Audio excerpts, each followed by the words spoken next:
Olá, gente, tudo bom? Nós vamos aqui agora para a nossa última parte da nossa aula e vamos trabalhar, só ajeitar aqui a corzinha, botar um preto. Nós vamos trabalhar a parte de embolia, infarto e choque, tá bom?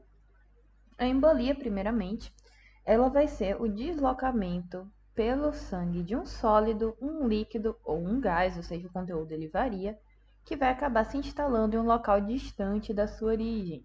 Por exemplo, eu tenho formado lá um trombo no meu membro inferior, né, fruto de uma trombose venosa profunda, e esse meu trombo ele pode acabar migrando, indo afetar, por exemplo, o meu pulmão, que foi um exemplo justamente que eu tratei aí na última aula de vocês, que eu dei uma citada já para ir familiarizando vocês com o assunto, tá bom?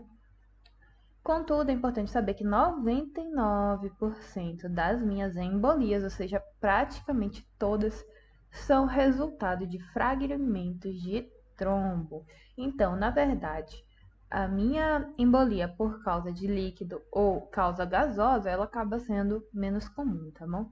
E, obviamente, por ela poder migrar aí para qualquer canto, ela pode acabar provocando infarto. A gente vai ver mais ou menos também como é que funciona o infarto depois, tá? Importante saber os tipos de embolia, tá?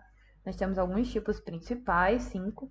A gente tem embolia da circulação geral, embolia pulmonar, que é essa que eu já falei várias vezes para vocês, tá? Embolia gordurosa, embolia aérea, ou seja, causada por um gás, e embolia por líquido amniótico também. Aqui eu já detalhei um pouquinho mais, né, sobre cada uma delas. Nós temos a nossa embolia pulmonar, que é a que a gente está mais familiarizada, tá?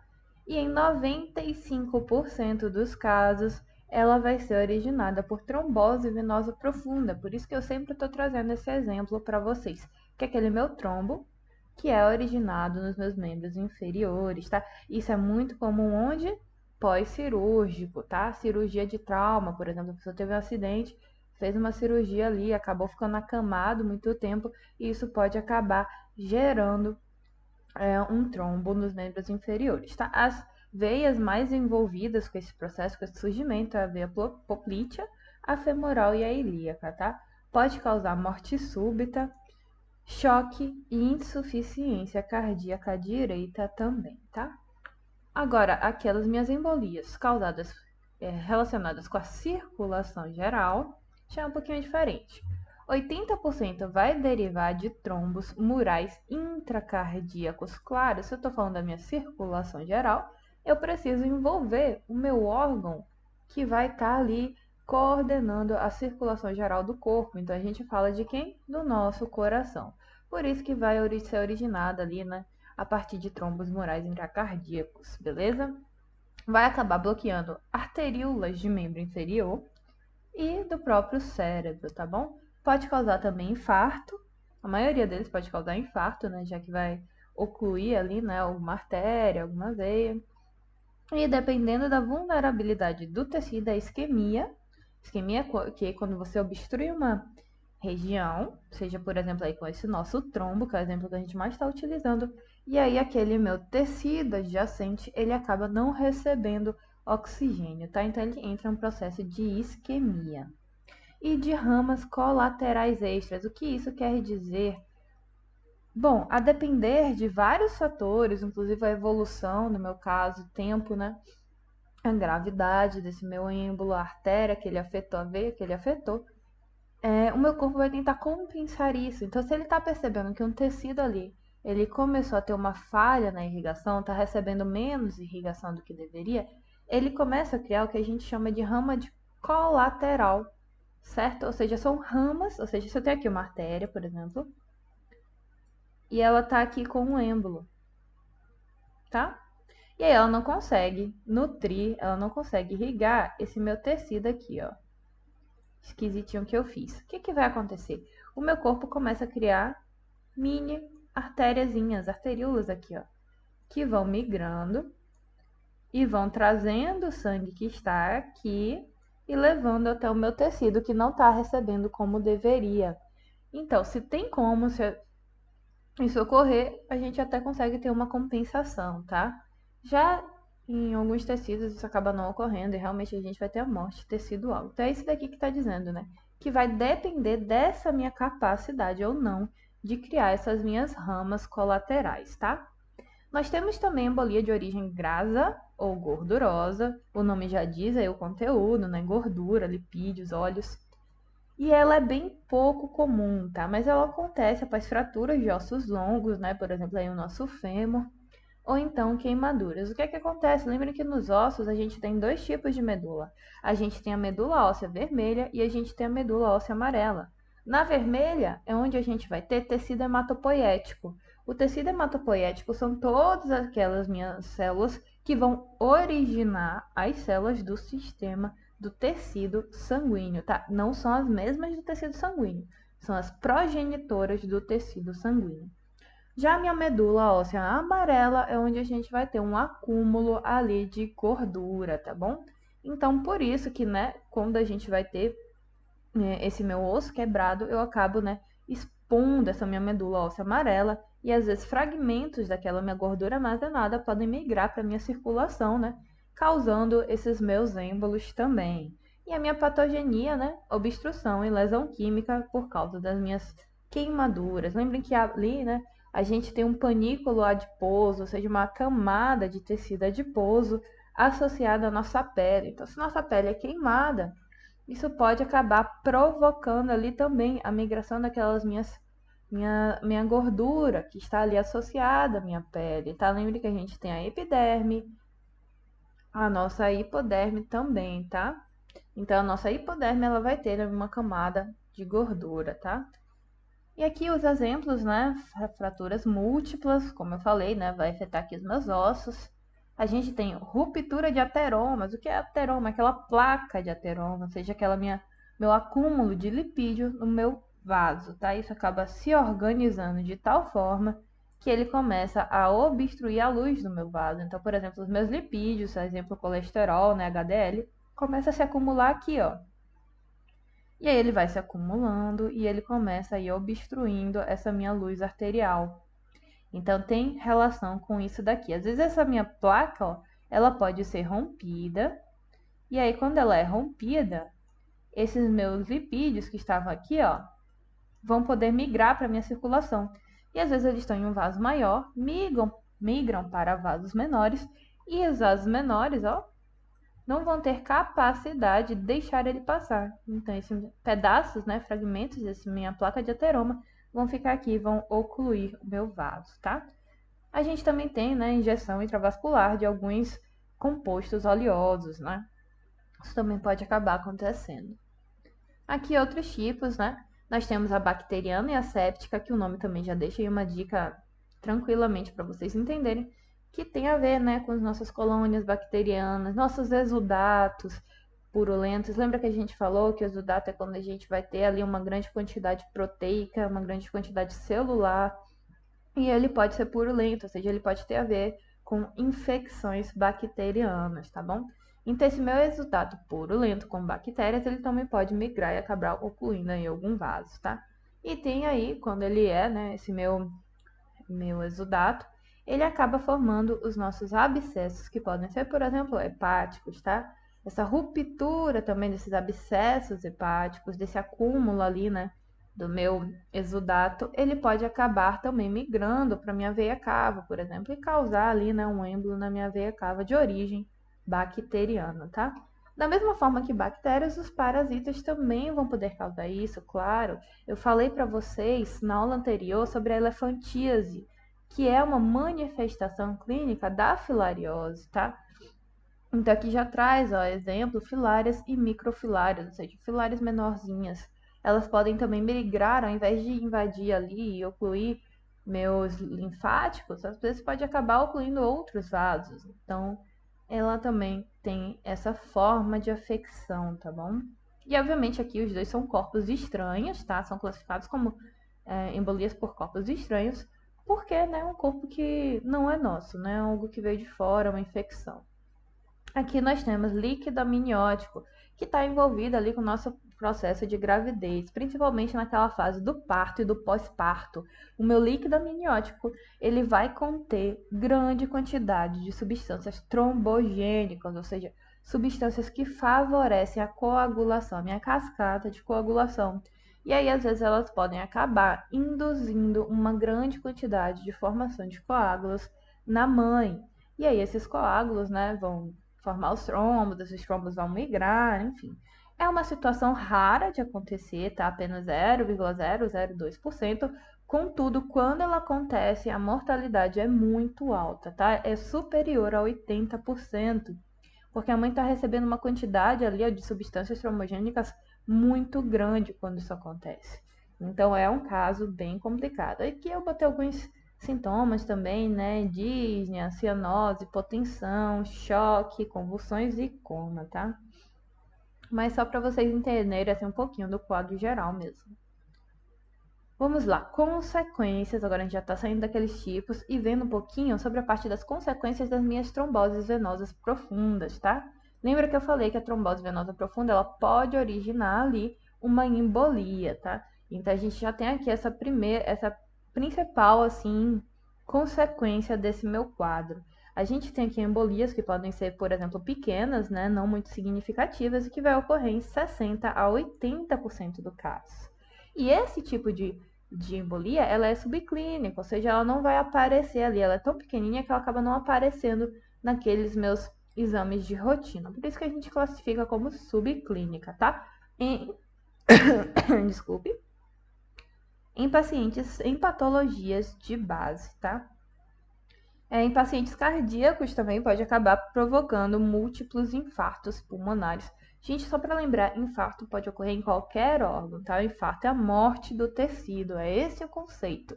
Então, infarto não é apenas infarto do coração, pode ser qualquer um. A gente vai falar um pouquinho dele, então agora eu não vou me aprofundar, mas só para vocês entenderem isso daqui, tá? Infartos pulmonares, ou seja, morte de pedaços ali, partes do meu pulmão, tá?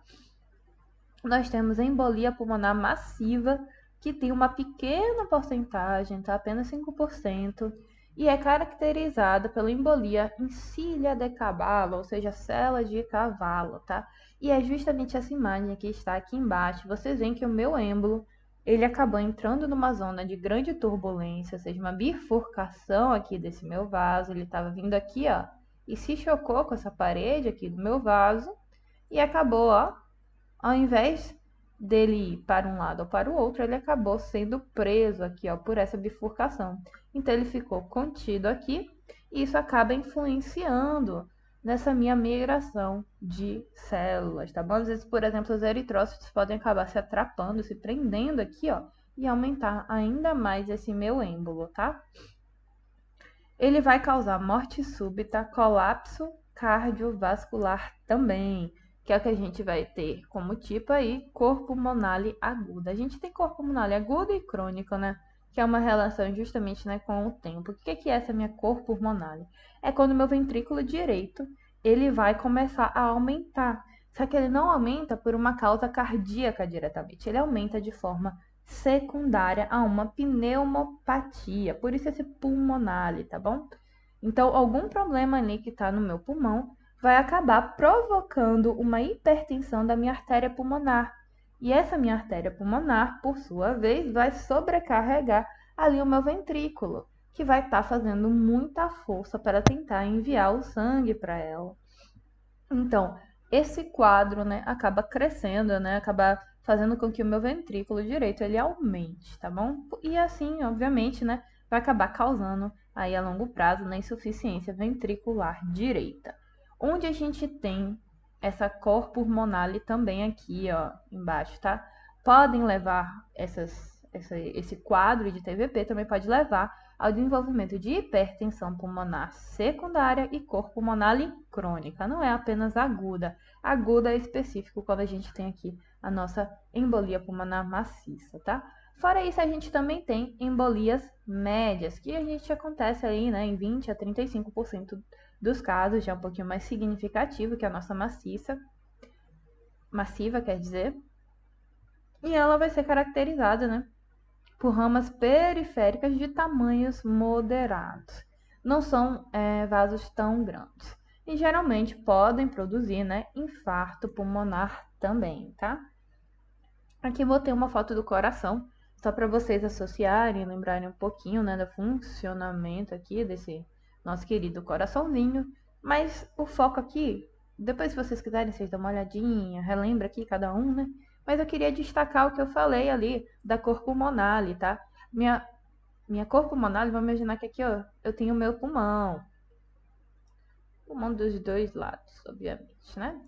Aí, beleza, minha artéria pulmonar esquerda tá levando aqui, ó, meu sangue venoso pro meu pulmão para ele poder ser oxigenado e ir, né, depois de volta pelas minhas veias pulmonares e depois, né, conseguir mandar ele rico em oxigênio aí para todo o nosso corpo, tá? Mas aí o que acontece? Eu tô com algum problema aqui no meu pulmão, tá?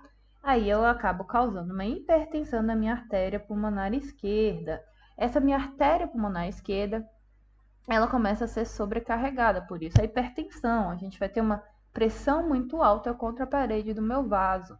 E aí, para o meu ventrículo direito, que é o que manda o sangue aqui para meu tronco pulmonar, que vai se bifurcar em artérias pulmonares esquerda e direita, para ele poder mandar esse sangue para cá, ele acaba tendo que fazer muito mais força, porque a minha artéria pulmonar está com pressão alta, tá? Então, isso faz com que ele tenha que engrossar o seu músculo, tenha que aumentar o seu músculo por uma carga de trabalho maior. E aí ele começa a sofrer, né, essa hipertrofia. Lembra lá do comecinho, né, aquelas formas de adaptação, né, celular. E aí esse meu ventrículo direito, ele pode crescer ao ponto de se tornar insuficiente. Porque esse meu quadro, vamos supor que ele não tenha sido revertido, né, eu não tenha conseguido resolver essa minha pneumopatia, então eu posso acabar tendo um desenvolvimento crônico e ter sim uma insuficiência cardíaca, ou seja, quando o meu coração ele já não consegue mais compensar essa minha situação, ele começa a ser insuficiente, por isso insuficiência cardíaca. Aqui é o meu infarto, como eu falei, ele vai ser uma necrose isquêmica, tá? Por coagulação devido à interrupção, seja venosa ou arterial, do fluxo sanguíneo, sendo 99% por trombos, tá? Isso é importante. E oclusão arterial. Obviamente, meu trombo migra lá para minha artéria e minha artéria acaba sendo obstruída e aí não chega o meu oxigênio para o meu tecido adjacente da forma que deveria chegar, tá? Então, esse é o quadro geral do infarto. Como eu falei antes, lembrar que o infarto ele pode ocorrer em qualquer órgão, tá? Não é somente no nosso coração.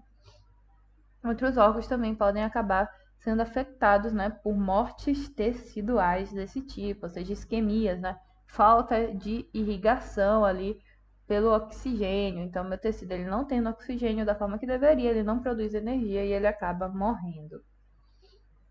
Aqui os tipos, né? Eu já falei para vocês antes, em outra aula também, sobre os tipos de branco e vermelho, mas só para relembrar, quando a gente fala de brancos ou pálidos, é quando a gente tem pouco extravasamento de eritrócitos. Então, obviamente, aquele meu tecido acaba ficando mais clarinho, tá? São vistos em oclusões arteriais de órgãos sólidos. Por exemplo, lá o meu rim, o meu fígado, eles são órgãos sólidos. Então, isso é comum de ocorrer neles, tá? Já o meu infarto do tipo vermelho ou hemorrágico, né, que você já dá essa dica, né, vai ter uma maior quantidade de eritrócitos aparecendo para ter essa cor, né, já que eu tenho uma hemorragia associada. E vai aparecer em órgãos frouxos, ou seja, por exemplo, pensar lá nos nossos intestinos, que são órgãos mais molinhos e que, né, tem ali uma cavidade, eles são realmente ali mais frouxos mesmo, no sentido mais literal da palavra, tá? Está associado também com obstrução venosa. Lembra, infarto vermelho tem um V de venoso. Então, associem isso para ficar mais simples. E associem vermelho a cor das nossas hemácias, dos nossos eritrócitos. Então, onde vai ter mais? Nesse daqui. Também ele acontece, né, em tecidos de dupla circulação, tecidos que sofrem congestão por um retorno venoso lento, ou seja, meu retorno venoso não está acontecendo da forma que deveria, ele está mais lento. Reperfusão de tecido, também já falei isso para vocês, tá? Ou seja, aquele meu tecido que ele teve, por exemplo, alguma parada na circulação dele, e aí acaba acontecendo o que? As células começam a regredir, e aí agora o tecido volta, quer dizer, o sangue volta a circular e ele volta Por exemplo, com uma pressão que aquele meu vaso às vezes não aguenta, ou por exemplo, ele acaba distribuindo mais sangue do que deveria para aquela minha região, que se tornou menorzinho, às vezes por uma hipotrofia, por exemplo, tá? E aí a gente acaba, uma atrofia, desculpa, hipotrofia, olha só, uma atrofia, por exemplo, tá? Então ele acaba, na hora de ele reperfudir, ou seja, na hora dele voltar a enviar, né, o oxigênio, voltar a ter irrigação sanguínea, isso pode acabar causando uma hemorragia e dessa forma também uma necrose, tá? E sépticos, o nome já diz, é quando a gente fala de infecções bacterianas. Sempre que a gente traz esse termo séptico, septicemia, a gente está falando de relações com bactérias, tá? Aqui alguns fatores que vão influenciar, né, na aparição de um infarto. São vários, aqui a gente citou alguns, né? E eles vocês vão ver que eles estão bem relacionados, né? Condições de circulação local, ou seja, a quantidade de vasos que eu vou ter ali naquele meu tecido para conseguir conter aqueles meus problemas vasculares. Então, às vezes eu tenho uma região que ela tem muita irrigação sanguínea. Então, se eu perco um vaso ali, aquilo ainda não causa um infarto, porque eu tenho outros dados para poder compensar aquela minha situação, tá? Às vezes não, né? Às vezes aquela artéria, aquele vaso que foi obstruído, ele era muito importante, então meu tecido acaba não aguentando e acaba morrendo, tá? Velocidade com que a lesão ocorre, claro, se a lesão for lenta, às vezes a gente consegue desenvolver, né, aquela minha circulação colateral que eu expliquei agora há pouco para vocês. Agora, se for muito rápido, chegou algo brusco, intenso, aí obviamente eu já não vou conseguir resistir, né? Não vou conseguir sobreviver e desenvolver essa minha circulação colateral, tá?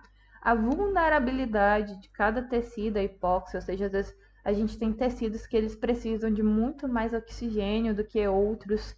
Então, quando ele fica a mesma quantidade de tempo que outro tecido sem oxigênio, ele é mais afetado. Então, isso é uma vulnerabilidade que é característica de cada um, tá?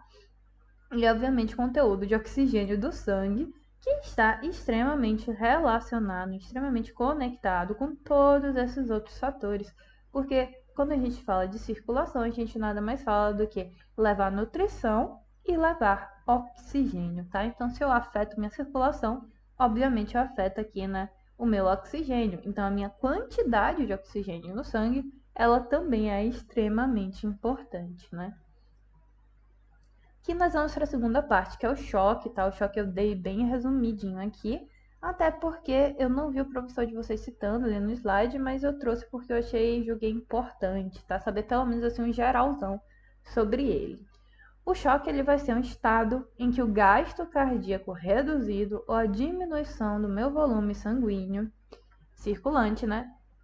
Ele vai acabar alterando a perfusão tecidual, ou seja, o meu coração ele não está funcionando da forma ideal, ou eu tenho uma queda ali no meu volume sanguíneo, às vezes por uma hemorragia, vamos supor que a pessoa teve um acidente e perdeu um braço. Então ela começa a perder sangue, ela pode entrar em choque, tá? Porque os tecidos delas vão acabar sofrendo com hipóxia. A hipóxia ela está relacionada com várias formas de danos, tá? Então a maioria dos tipos de dano que a gente vê, a gente sempre acaba repetindo aqui a hipóxia, a hipóxia, a hipóxia. Então, gente, é muito importante, tá? Inicialmente ela é reversível, claro, né? A maioria dos problemas que a gente vê aqui, se a gente agir rápido, se a gente detectar rápido, a gente ainda consegue sanar e resolver. Contudo, com o tempo, né? Como a gente está falando aqui de situações extremas, vão ser mortais realmente, tá? Quando a quantidade de oxigênio no corpo está muito baixo, toxinas vão se acumulando. E aí isso pode causar lesões de vários órgãos e colocar a vida em risco. Tá? Essa frase foi realmente só para destacar a relevância dessa minha situação. E a gente tem alguns tipos, tá? Essa é uma classificação, eu trouxe outra também para vocês verem. Essa primeira aqui, eu gosto dela porque eu acho ela mais direta. Você olha, você já sabe do que está falando, tá? Nós temos choque séptico ou septicemia. Já falei para vocês agora, tô falando de quê? De bactérias, tá? Choque anafilático, ele é originado por reações extremas ali alérgicas, tá? Então a gente está falando ali, por exemplo, de casos de hipersensibilidade a determinado fator e reações alérgicas de um modo geral, tá? Choque hipovolêmico, que é o que eu falei, por exemplo, de uma hemorragia grave ali, né? Quando a gente começa a ter uma perda da volemia, que é aquele meu sangue circulante, tá? Eu perco quantidade de sangue e aí eu acabo entrando em choque, meu tecido entra em hipóxia. Choque cardiogênico, ou seja, eu tenho ali uma insuficiência cardíaca, meu coração ele não vai funcionar como ele deveria, ele está com um problema acontecendo nele e aí eu acabo entrando em choque também. E por fim, né, nessa classificação nós temos o neurogênico, ou seja, quando o meu cérebro, quando o meu sistema nervoso, ele por algum motivo, geralmente grave, por algum motivo ele acaba, né, não conseguindo transmitir ali sinais. Então eu entro em choque com a origem do meu sistema nervoso. Aqui é outra, né, que eu trouxe para vocês, né, outra divisão, que aí seria, por exemplo, o cardiogênico, que a gente já viu, né, tem relação ali com a função cardíaca, pode ser relacionado a arritmias, valvulopatias, enfim, síndrome coronária aguda. Nós temos distributivo, que vai justamente afetar ali, né, a distribuição do meu sangue. E aí ele é subclassificado em alguns, tá? Tem o séptico, anafilático, neurogênico. Esses todos a gente já viu o que é, né? Bacteriano, alérgico e sistema nervoso. A gente também tem aqui adicionado, por exemplo, endócrino, ou seja, meus hormônios ali descontrolados, tá? Tóxico, ou seja, a absorção de alguns tóxicos, algum veneno. Nós temos o hipovolêmico também, que a gente também já viu, tá? Relacionado à hemorragia e redução de líquidos. E temos o obstrutivo, tá?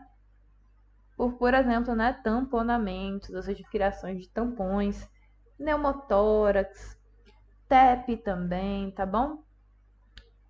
Então, esse daqui, na verdade, a gente só pega aqueles temas que a gente viu antes e a gente acrescenta alguns e cria uma subclassificação. Por exemplo, todos esses aqui, ó, que são os meus distributivos, a gente viu ali agora, tá? Como separados.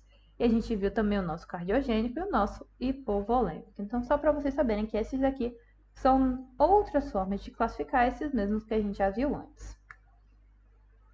Então, gente, foi isso, tá? Essa parte é bem mais curtinha, bem mais tranquila. No final, eu destaquei do livro aqui, ó, se vocês olharem, as partes que o livro destaca sobre cada tema. Deixei aqui para vocês darem uma lida, tá? Não vou ficar lendo, são coisas que eu já expliquei, mas é só para vocês revisarem. Aqui tem a parte de edema, de trombose, aqui tem embolia, tem o infarto. E é isso, muito obrigada pela atenção e se cuidem.